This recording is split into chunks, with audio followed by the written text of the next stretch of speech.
தொட்டுக்க பன்னீர் கிரேவிக்கு ஒரு எண்ணெயில் எண்ணெய் ஊற்றி பட்டை 2 கிராம்பு 2 ஏலக்காய் சீரகம் கொஞ்சம் வெங்காயம் நைஸாக வெட்ட வெங்காயம் நல்லா வதக்கிக்கணும். நைஸாக வெட்டின வெங்காயத்தை தக்காளி 2 அரைச்சிக்கணும்.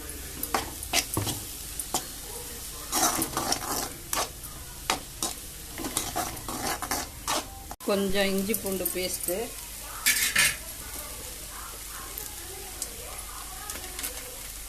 கொஞ்சம் கரம் மசாலா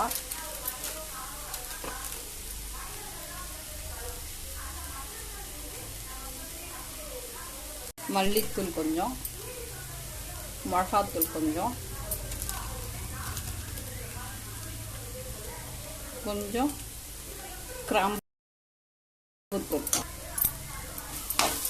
எல்லாம் போட்டு நல்லா வதக்கும். தக்காளியே ஊற்றணும். அதோட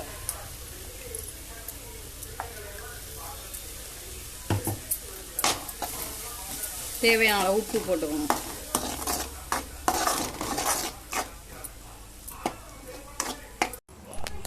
இதில் கசகசா கொஞ்சம் 5 முந்திரி கொஞ்சம் தண்ணி ஊற்றி அரைச்சி வச்சுக்கணும்.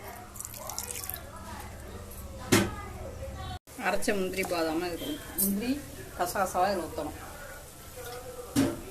ஊற்றி நல்லா கொதிக்க விட்டு கொஞ்சம் கஸ்தூரி மேத்தியை போட்டு ஊற்றணும்.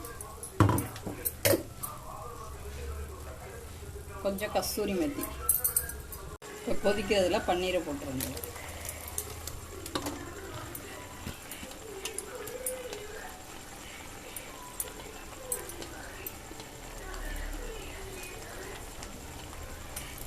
பன்னீர் கிரேவி ரெடி ஆயிட்டுங்க.